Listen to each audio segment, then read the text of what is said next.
톨스토이라는 유명한 작가가 있죠. 여러분이 너무 잘 아는. 그는 아주 부유한 아내를 두고 살았습니다. 아주 가쁩니다. 그러나 톨스토이는 정작 가난했습니다. 어느 날 우연히 자기가 살던 영역을 벗어나서 밖으로 나갔는데 너무 어렵게 사는 사람들을 보았습니다. 자기는 귀족으로서 너무 넉넉하고 풍족한 삶을 사는데, 그래서 거기에 충격을 받아서 그의 작품이 많은 그 영향 때문에 달라지기 시작합니다. 대표적인 작품이 안나 까렌이라든지, 제가 지금 말씀드리려고 하는 두 노인이라는 단편, 그것도 마찬가지입니다. 두 노인, 투 올드라는 제목을 가진 그 작품을 보면 두 사람이, 에핌이라는 사람과 엘라이자라는 사람, 우리가 부르는 엘리사라고 하는데, 엘라이자라는 사람이 이렇게 둘이 한 마을에 사는데 너무 상대적인 어떤 그런 모습으로 살아요. 에핌은 아주 부자입니다. 가족들 다 모여 살고 많은 재산을 가지고 넉넉합니다. 거기에 반해 엘라이자는 좀 가난하진 않지만 넉넉하지가 않습니다. 꿀벌을 치는 사람이고, 또 하나에는 돈을 벌기 위해서 먼 길을 갔고, 집에 있는 아들이 농사를 돕고. 그런데 그 러시아 사람들은 성지 순례를 가는 것, 빨리 예루살렘까지 순례 여행을 하는 것을 인생의 최고의 가치로, 그건 꼭 한번 해야 되는 것으로. 두 사람이 나이가 들었습니다.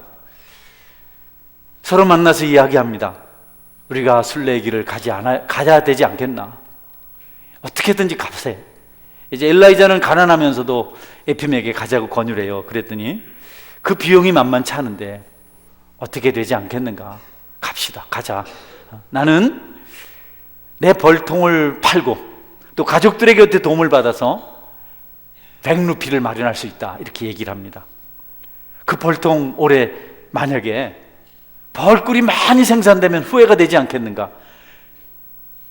순례길을 가는데, 하나님을 행하는데 그것이 무엇이 문제가 되겠는가? 에핌이 돌아가면서 생각해 보겠다 하고 다음날 와서 가도록 하세요.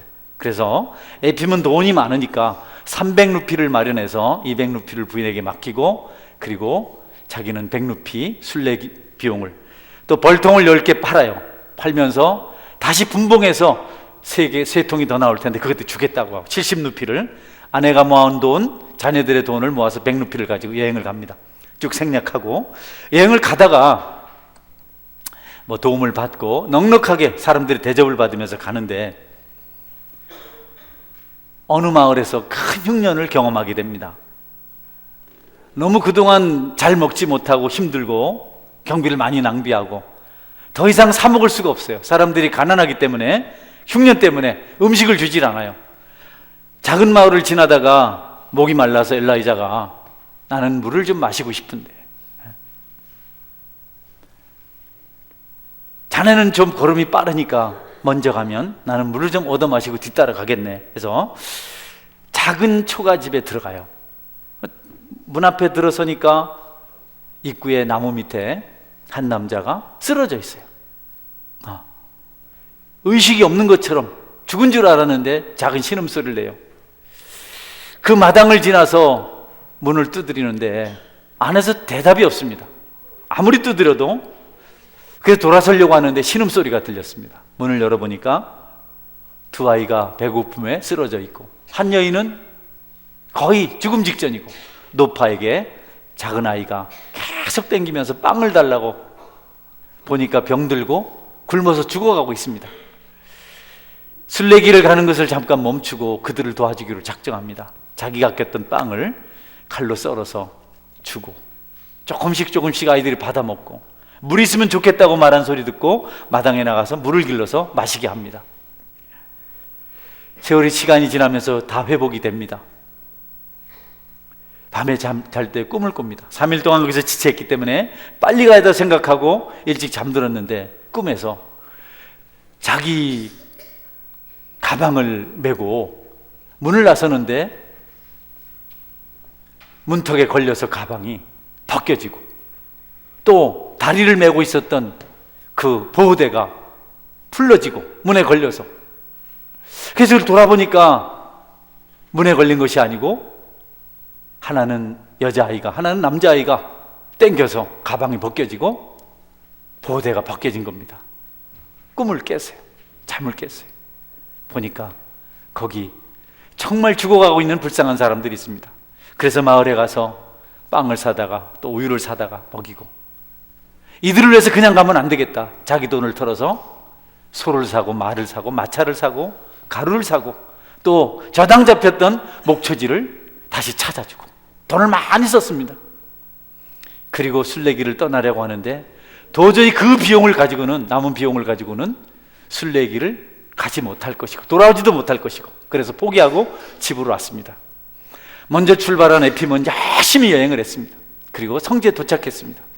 천천히 예배하는 날 성전에 들어가서 가장 앞자리 십자가 가까이에서 은혜를 받으려고 막 사람을 짓고 갔는데 그 앞에 뒤에 출발했던 엘라이자가 먼저 앉아 있는 겁니다. 그런데 환한 빛이 엘라이자를 감싸고 있었어요. 어떻게 된 일인가? 나보다 늦게 출발했는데 어떻게 저렇게, 그리고 저 밝은 빛은 뭔가? 예배가 끝나고 찾아봤지만 엘라이자는 없었습니다. 에핌 돌아옵니다. 돌아오다가 한 마을에 들려서 비용이 떨어져서 먹을 걸 구했는데 아주 넉넉하게 대접을 해줍니다. 그러면서 우리가 이렇게 가난하게 죽어가고 있었는데 한 성인이 와서, 성자가 와서 우리에게 먹을 것을 주고 우리를 살려주고 우리가 살 수 있도록 이런 해줬다는 얘기를 들려줍니다. 집에 돌아오니까 엘라이자가 와 있는 겁니다. 어떻게 그렇게 빨리? 내가 그날 예배할 때 친구 모습을 봤는데 너무 빨리 사라져서 인사를 못했다고. 그러니까 엘라이자가 나는 아직 성지까지 가지 못했다고, 난 일찍 돌아왔다고, 중간에 어려운 사람을 돕고 나니까 나는 비용이 없어서 더 갈 수 없어서 집으로 일찍 돌아와서 내 일을 지금 하고 있다고. 에핌 머릿속에 떠오르는 게 있습니다. 그날 예배당 가장 앞에서 십자가 가까이에서 광채를 받으며 예배하던 그 모습, 돌아와서 자신이 들렸었던 어느 집에서 성자 이야기, 성인 이야기를 했던 그것을 생각하면서 바로 그 사람이 바로 자기 앞에 서 있다는 것을 말합니다. 네, 톨스토이의 신앙이 반영된 작품인데 의미심장하죠. 우리가 신앙생활을 한다는 것은 단지 종교적인 열심을 말하지 않습니다. 여러분, 얼마든지 사람들 눈에 보이는 대로 종교적인 열심을 가지고 살아서 인정을 받을 수 있지만, 그러나 성경은 그것보다도 참 신앙인이길 우리에게 원하고 있습니다. 그래서 우리가 오늘 읽은 말씀처럼 우리가 예수님 안에서 사느냐 하는 겁니다. 하나님을 정말 진심으로 마음에 모시고 사느냐 하는 것이 하나님께서 성경을 통해서 우리에게 가르치는 것입니다. 노아 시대는 심판을 받은 시대고 우리에게 주는 교훈이 참 많습니다. 예수님의 탄생조차도 교훈이 참 많습니다. 예수님은 마구간에서 태어났지만 그 마구간이, 여러분, 마구간이 아니었습니다. 왜냐하면 하나님이 임재하셨기 때문에 거기는 찬양이 있었고 경배가 있었고 거기는 밝은 빛이 있었습니다. 주님이 계신 곳은, 또 주님을 경배하는 곳은, 찬양하는 곳은 여러분 초라할지라도 아름다운 것입니다. 하나님이 함께 계신 곳, 그분이 임재하신 곳은 어느 곳이라도 기쁨 있고 은혜가 있습니다. 인간의 화려함이 드러나고 인간의 자랑이 하나님을 앞설 때 그것은 여러분 더 이상 아름다울 수가 없습니다. 오히려 악이 판을 치는 곳이 됩니다. 하나님의 영광이 사라집니다.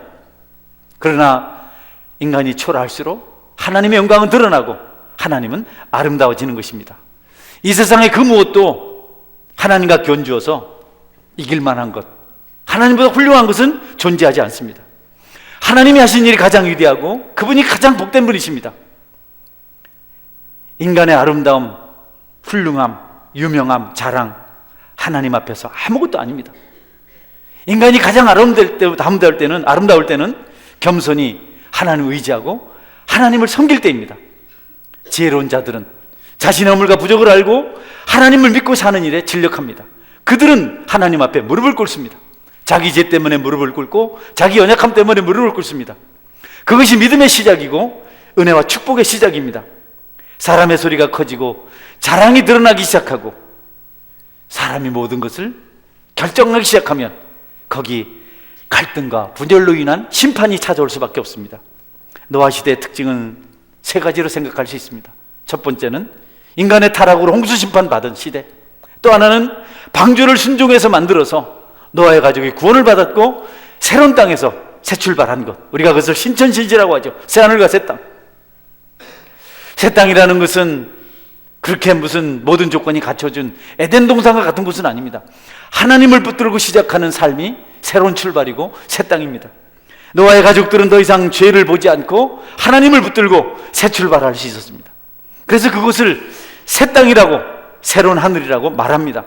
이런 일들이 종종 간헐적으로 부분적으로 역사 속에 존재해 왔는데, 로만 가톨릭에 대한 그 타락에 대한 그들의 모든 것에 대한 역행한 종교개혁, 이런 것들이 바로 새하늘을, 새 땅을 의미합니다. 영국 국교도 성공의 박해를 피해서 신앙의 자유를 찾아 신대로 떠난 청교도들, 지금도 이집트에 남아서 그 신앙을 지켜가고 있는 콥트교도들은 쓰레기 처리장에 모여서 삽니다. 많은 이집트의 쓰레기들 갖다 버리는데 거기 곳곳에 있는 동굴 속에서 살면서 그 쓰레기장을 지져서 쓸만한 것들을 찾아서 그것을 가지고 생계를 유지하면서 자기들의 신앙을 지켜갑니다. 성지순례를 가면 그것을 방문할 수 있다고 합니다. 여러분, 하나님을 섬기고 사는 것이 새 땅의 삶인 줄 믿으시길 바랍니다. 세 번째는 노아의 후손들에게 악이 시작되고 그것 때문에 징계를 받은 것입니다. 아주 중요하죠. 노아의 후손들은 무지개 약속을 붙들고 하나님을 섬기며 살아야 되는데, 그들이 번창해지고 그들이 힘을 얻게 되고 그들의 수가 많아졌을 때 하나님을 잊어버립니다. 무지개 약속을 그들이 붙들질 않습니다. 그들은 말합니다. 우리가 이제 충분히 대비를 해서 홍수 심판을 면해야 된다. 다시는 그런 심판을 받아야 안 된다. 하나님이 아니라 우리 조상들이 무능했기 때문에 심판을 받았다. 홍수를 피하지 못했다. 그러면서 하늘까지 닿는 대탑을, 성을 세우자고 말합니다. 여러분, 인간의 능력이지 하나님이 아니다. 철저하게 인본주의를 노아의 후손들이 말하기 시작했습니다. 지금도 하나님을 조롱하고 하나님 무시하고 멸시하고 폄하하는 그런 분위기가 있는데, 여러분, 옳지 않은 겁니다. 그런데 여러분이 영향을 받아서는 안 됩니다. 어떤 경우라도 하나님 붙드는 믿음을 가져야 됩니다. 열심히 탑을 쌓는데요, 하나님처럼 되려고 인간이 하나님께 도전할 때요, 그들 속에 있는 특별한 영성이, 하나님을 닮은 그 형상이 마귀처럼 돼요. 노아의 후손들이 엄청난 지혜를 가지고 지식을 가지고 성을 쌓습니다. 신할 평지 넓은 곳에 돌이 없으니까 흙으로 벽돌을 찍어서 불에 구워서 역청을 접착제로 사용해서 성을 쌓습니다. 놀라운 일이죠. 인류 문명의 대반전입니다. 그러나 여러분, 그들의 일은 곧 멈춥니다. 하나님이 없기 때문에 더 높이 더 잘하자는 그 목소리가 높아졌고, 그들은 그들의 속에 옳은 대로 일하기 시작합니다. 내 말이 맞아, 내처럼 해야 돼, 다투기 시작했습니다. 아무도 하나님을 인정하지 않았고 바라보지 않았기 때문에 자신들이 하나님이 되어서 최고라고 말하기 시작합니다. 그래서 그 성은, 그 탑은 완성되지 못하고 무너집니다. 그래서 그 탑을 바벨탑, 혼란의 탑이다, 혼돈의 탑이라 이렇게 말합니다. 사람의 지혜가요, 하나님을 대적하려고 맞붙으면요, 성경은 하나님 수준이라고 말할 정도입니다.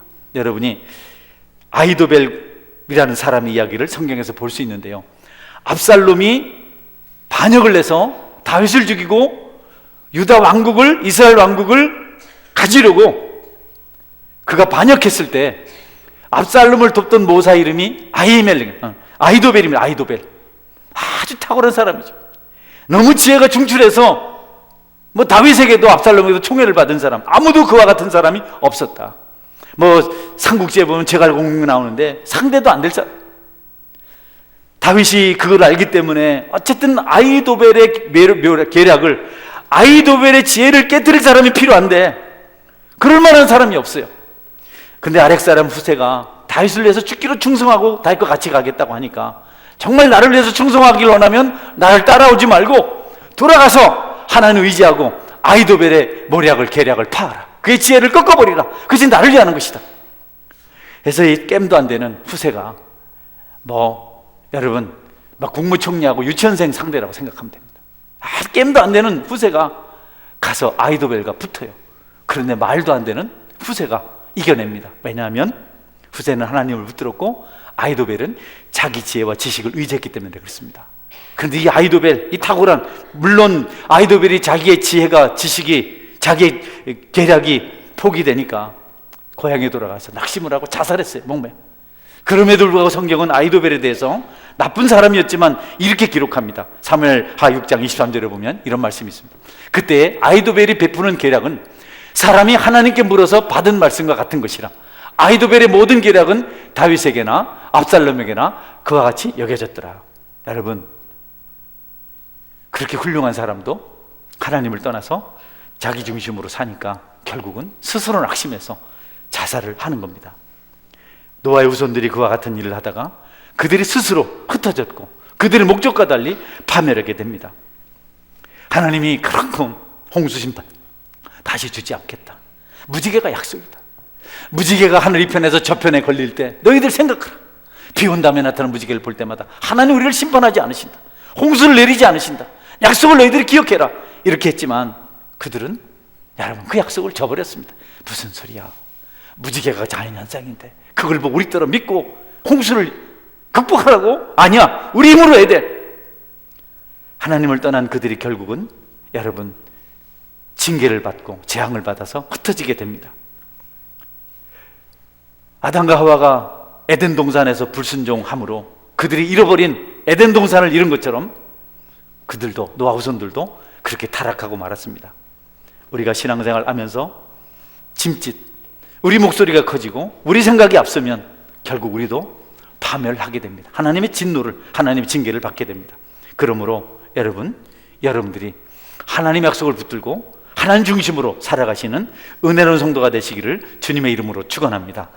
그것을 어떻게 하느냐 하는 것이 예수님의 십자가입니다.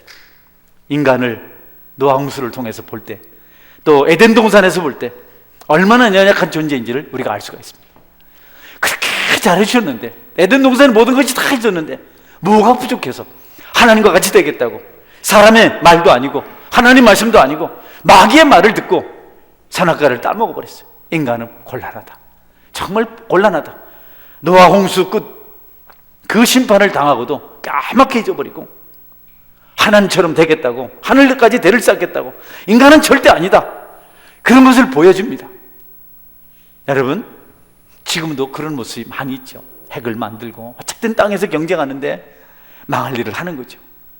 하나님이 심판하기 전에 사람들이 하나님을 믿지 않는 것 때문에 스스로 심판을 받게 되는 겁니다.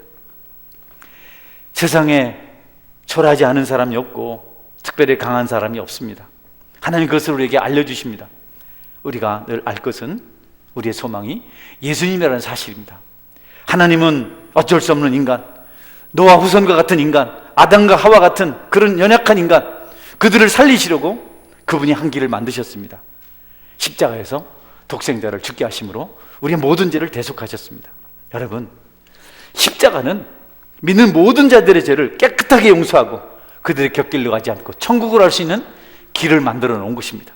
그래서 이제부터는 인간이 넘어지거나 실수하면 그들이 믿을 때, 그들이 주님을 바라볼 때, 십자가를 붙들 때 더 이상 그들의 책임이 아니고 십자가의 책임인 것을 믿으시길 바랍니다. 할렐루야, 아멘.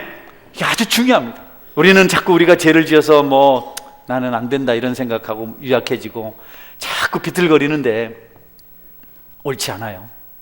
그런 사람들은 자기가 좀 선행을 행하면 얼마나 또 교만한지 모릅니다. 십자가가 기준이 되는데 자기가 기준이라서 내가 기분 좋을 때는 십자가가 높아지고, 내가 죄를 짓고 낙심될 때는 십자가가 낮아지고, 이래서 십자가를 흔들어 버려요. 또 다른 사람 볼 때도 그렇습니다. 다른 사람 좀 잘하면 은혜롭다 하고 잘못하면 끝났다 하고 정지하고 하는데 십자가 공로는 그렇게 빈약한 것이 아닙니다. 십자가의 능력이, 주님의 사랑이 사람의 어떤 행위에 따라서 흔들리는 것이 아닙니다. 그분은 여전히 믿는 자를 대속하시고 믿는 자를 용서하시고 사랑하시고 천국길 걸어가도록 인도하시는 분이신 것을 여러분이 믿으시기를 주님의 이름으로 축원합니다. 죄를 안 짓겠다 혹은 좀 더 나아지겠다 이런 뜻이 아닙니다. 십자가 그런 것을 말하지 않습니다. 죄를 좀 지어볼래? 죄를 안 지을 수 없냐? 이게 아닙니다. 십자가는 너의 모든 죄가 용서되었다. 과거의 죄, 현재의 죄, 미래의 죄까지 내가 감당했다. 이게 십자가 은혜입니다. 거기 조금이라도 내 행위나 내 조건이 덮어져지면 그건 십자가가 아닙니다. 하나님 그런 거 아닙니다. 하나님이 조금 우리 걸 좀 이렇게 받으신 분이 아닙니다. 100%입니다. 성도 여러분, 예수님의 구속의 십자가의 공로를 확실히 믿으시기를 주의 이름으로 축원합니다. 나에 대해서도 내가 믿음으로 반응해야 되고 다른 사람에 대해서 그 십자가를 적용해야 됩니다. 우리가 교훈을 받고 책망을 받고 주님의 여러 가지 권면을 받지만 여러분, 그것은 잘 되라고 하는 것이지 우리를 저주하거나 징계하거나 우리를 진노해서 버리시는 것이 아닙니다. 주님께서 만드신 구원의 길이 사람의 행위에 따라서 결정이 되면, 사람이 하는 것에 대해서 좌지우지 되면 그거 어떻게 여러분, 그게 무슨 우리가 구원의 길이라고 천국 길이라고 완전한 길이라고 말할 수 있겠어요? 우리의 모든 것을 다 주님께서 배제하시고 오직 그분의 피공로로 값없는 우리를 하나님 자녀로 삼으시고 천국 백성이 되게 하셨습니다. 그것을 믿고 감사해서 그분을 따라 섬기는 것이지 우리가 잘 섬겨서 십자가가 더 견고해지는 것이 아니다. 저는 여러분이 이 은혜의 중심을 분명히 깨닫고 여러분 자신도 또 다른 사람에게도 그 은혜를 적용해서 여러분의 믿음의 길이 형통하기를 주의 이름으로 축원합니다. 할렐루야. 신앙을 잘못 알면 율법도 아니고 신앙도 아닌 그런 것이 돼요. 그래서 행위를 자랑하고 나보다 못한 사람을 면박하고 나보다 좀 잘하는 사람한테 비굴해지고, 이게 아니에요. 이게 아닙니다. 좀 더 잘했다고 우쭐거리고 못했다고 기죽고, 이것이 아닙니다. 우리 하나님은요, 너희가 그 은혜를 인하여 믿음으로 말미암아 구원을 얻었나니 이것이 너희에게서 난 것이 아니요 하나님의 선물이라. 행위에서 난 것이 아니니 이 누구든지 자랑치 못하게 함이니라. 할렐루야. 그래, 교회 안에서 여러분 교만하지 마세요. 아무것도 아닙니다. 또 못한 사람 너무 구박하지 마세요. 실수한 사람 너무 그러지 마세요. 꼭 그러고 싶으면 그들을 사랑하십시오. 그들 중보하십시오. 종종 아직 신앙의 연륜이 깊지 못한 사람들이 감당 못해서 정죄하는 죄에 빠져요. 그것을 교회도 성경도 경고하고 있습니다. 사랑하지 못하고 용서하지 못하고 온유하지 못하고 껌때기만 보고 막으로 판단하는 사람들에 대해서 아직 연약하다. 디모데후서 3장 6절 말씀을 볼까요? 같이 한번 읽겠습니다. 시작. 새로 입교한 자도 말지니 교만하여져서 마귀를 정죄하는 그 정죄에 빠질까 하며, 또한 외인에게서도 선한 증거를 얻은 자라야 할지니 비방과 마귀의 올무에 빠질까 염려하라. 예, 마귀는 계속 정죄하거든요. 계속 송사합니다. 너는 자격이 안 돼. 네가 무슨 목사냐? 안 돼. 계속 우리 심령을 내서 말합니다. 너는 봉사도 안 하잖아. 너는 엉망이잖아. 헌금도 제대로 못 하잖아. 계속 우리에게. 헌금은 우리 신앙의 성숙도고 봉사도 우리의 신앙 성숙도지. 하나님께서 그 봉사 때문에 뭐 하늘을 더 높이시고 그 헌금 때문에 더 하늘을 금으로 장식하고 이런 건 아니죠. 근데 마귀는 계속 송사합니다. 그런데 우리가 은혜를 모르면 마귀와 같은 송사를 한다는, 따라는 계속 마귀가 하는 그 정죄를 우리가 한다는 겁니다. 어리석은 거죠. 여러분에게 마귀의 정죄를 따르는 그런 정죄가 없기를 제 이름으로 축원합니다. 할렐루야. 교회가 이거저거 따져서 차등을 두면 세상 계급사회에 다를 바가 뭐 있습니까? 죄인은 구별해서 쫓아내면 뭐 그게 일반 사회 공동체와 다를 게 뭐 있습니까? 하나님 나라는 의인도 죄인도 친구가 되는 곳인 줄 믿으시길 바랍니다. 그러지 않아도 힘든데 자꾸 거기다가 허물을 들춰내고 하면 여러분 어떻게 견디겠어요? 설교는 말씀을 따라서 교육 부분도 있습니다. 캐리그마가 있고 디다케가 있는데, 디다케는 교육이, 캐리그마는 은혜인데 저는 지금 이 은혜 설교를 합니다. 그러나 어떨 때 저는 교육도 합니다. 술 마시지 마세요. 담배 피우지 마세요. 뭐 하지 마세요. 할 수도 있는데 그런 여러분이 들을 일이지 정죄라고 생각하시면 안 되거든요. 저는 여러분을 위해서 기도합니다. 여러분이 그런 것 때문에 시험 들지 않기를 제 이름으로 축원합니다. 시험 들지 마세요. 성숙한 사람은 다른 사람을 위하고 흠을 찾는 일에 에너지를 쏟지 않습니다. 그걸 찾아가지고 그걸 가서 밝히는데 에너지를 쏟지 않아요. 그렇게 그들은 배우지 않고 그렇게 행하지 않습니다. 그들은 오히려 그럴 때 자기 자신을 돌아보는 시간을 갖습니다. 남의 잘못을 찾아내는 그 시간에 자기 자신을 돌아보고 그리고 그것을 회개하는 시간을 갖습니다. 성숙한 사람은 남의 허물을 찾는 사람이 아닙니다. 온유한 마음으로 그들을 위해 기도하고 그들의 눈물 뿌리고 그들의 죄 때문에 안타까이 여기는, 그래서 중보하는 사람들입니다. 미성숙한 사람들은 자기 눈에 둘보는 보지 않고 남의 눈에 티를 보는 사람들, 다 찾아서 어떻게 그렇게 잘 보는지. 그래서 새로 입교한 자, 아직 미성숙한 자, 큰 경험을, 영적 경험을 못한 자들에게는 직분을 주지 말아라. 그들이 마귀를 정죄하는 그 정죄 울매에 빠질까 함이라 고 말씀하고 있습니다.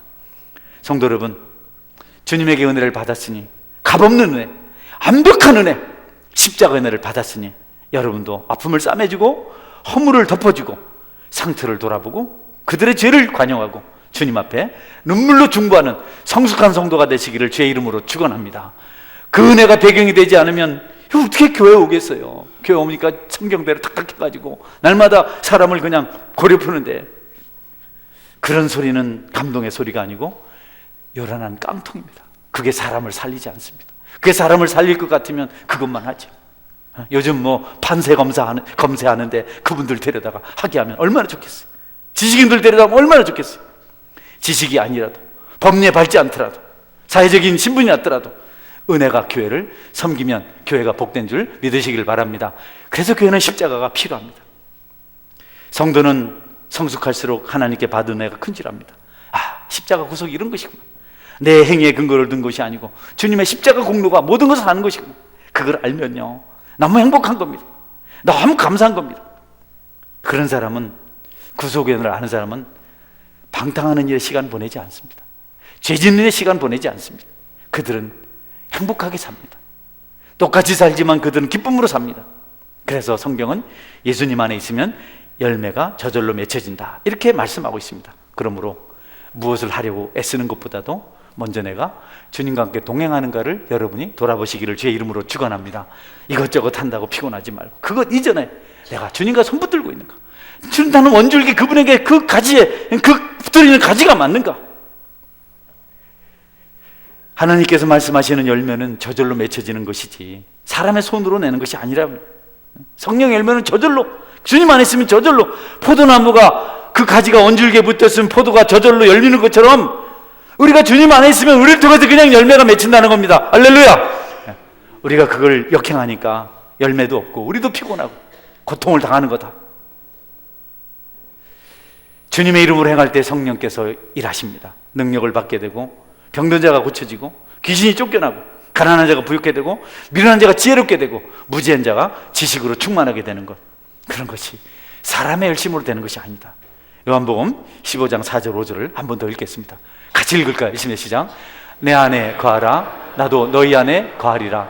가지가 포도나무에 붙어있지 아니하면 스스로 열매를 맺을 수 없음같이 너희도 내 안에 있지 아니하리라. 그리하리라.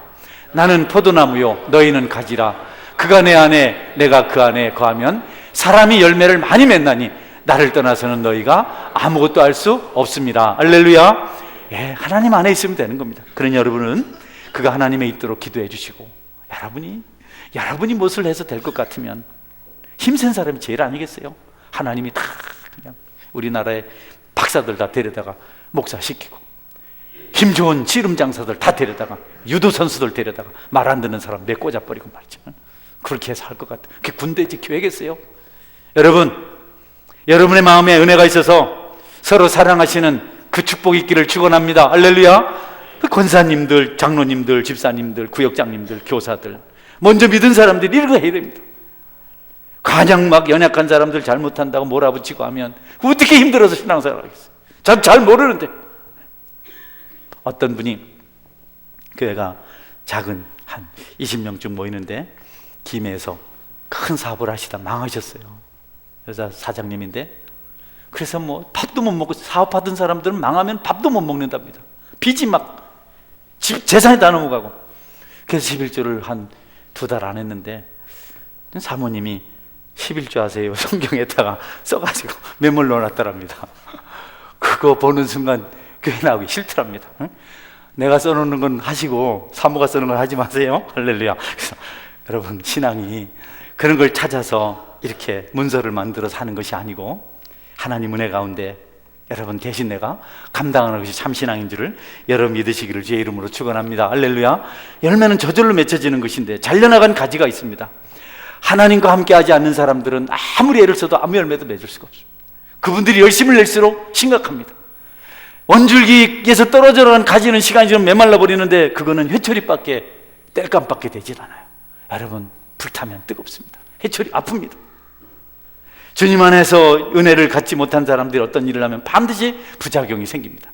그러므로 여러분들은 무엇보다도 내가 하나님과 함께 있는가를 먼저 생각해 보아야 합니다. 성경 말씀, 무화과 나무 비유 여러분에게 드리고 맺겠습니다. 예수님 매양 저물면 예루살렘 성 밖으로 나왔습니다. 예루살렘 화려한 그곳에서 아무도 예수님을 대접하지 않아서 거기 성 밖에 사는 베다니 나사렛 집으로 가셨어요. 하루는 아침 일찍 다시 성으로 들어가는데 아침 식사 안 하셔서 시장하셨어요. 주변에 보니까 아주 잎이 무성한 무화과 나무가 있었어요. 그냥 아침 이슬에 젖어서 그 이파리가 이들이더라. 거기 가서 무화과 열매를 찾으려고 다른 무화과 나무 다 젖어두고 가서 아무리 잎사귀를 뒤져도 열매가 없어요.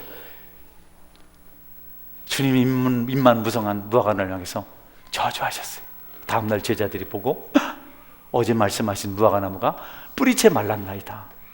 여러분, 우리가 내면의 영성은 없고 내 속에 주님은 계시지 않고 껍데기만 그럴듯하고 감사가 없고 찬양이 없고 섬김이 없고 소리만 크면 주님은 잎만 무성한 나무라고 그렇게 저주하십니다.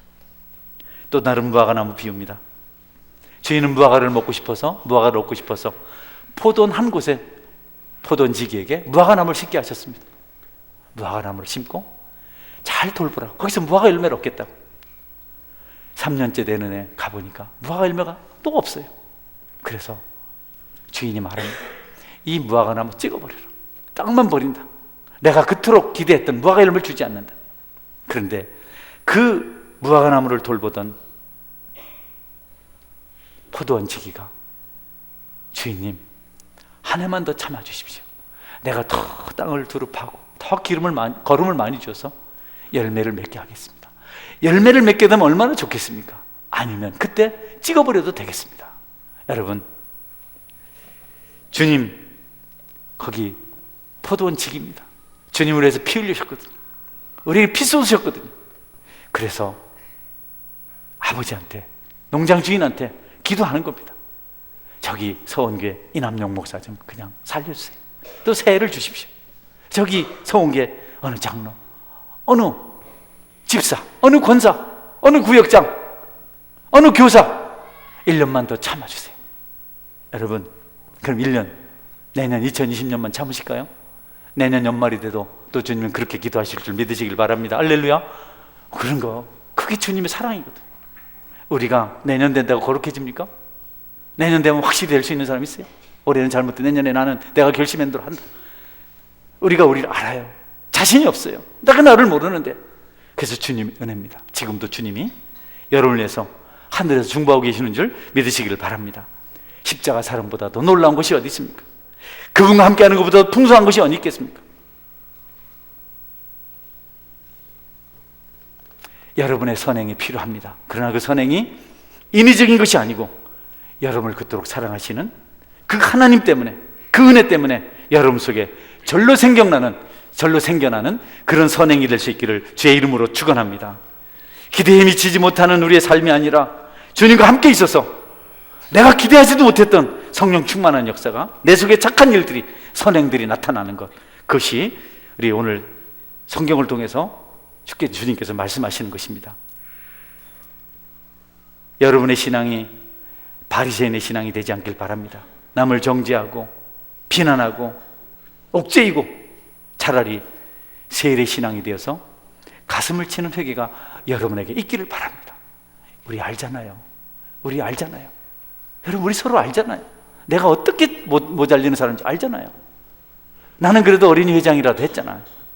줄분단장이라 한번 해봤어요? 여러분, 우리가 알잖아요. 우리가 뭘 할 수 있겠어요? 딱 한 가지 잘하는 건 죄 짓는 일인데, 우리가 하나님보다 앞서고 그분과 동행하지 않으면서 우리가 열심히 내는 것은 횡포입니다. 횡포.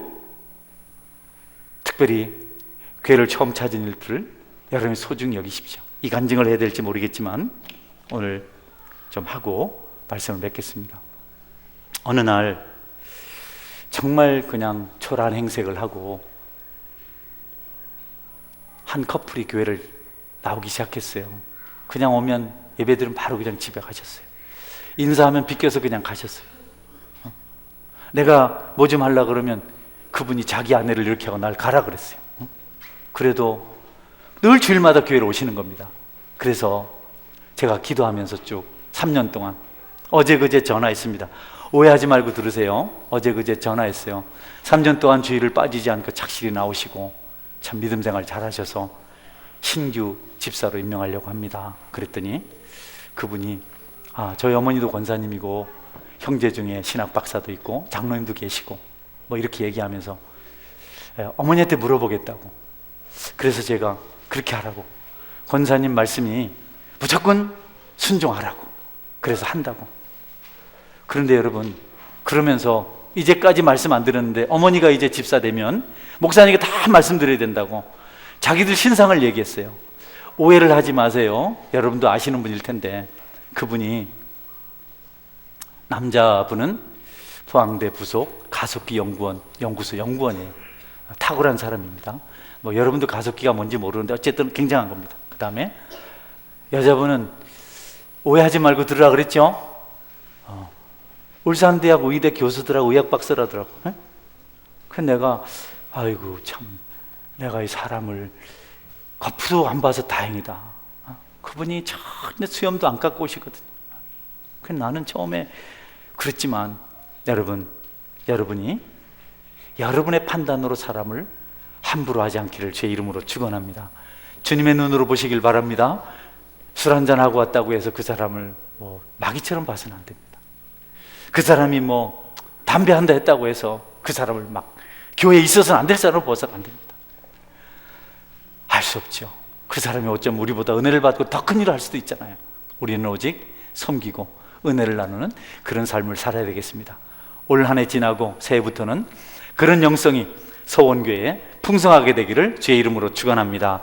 아멘. 같이 기도하겠습니다. 기도할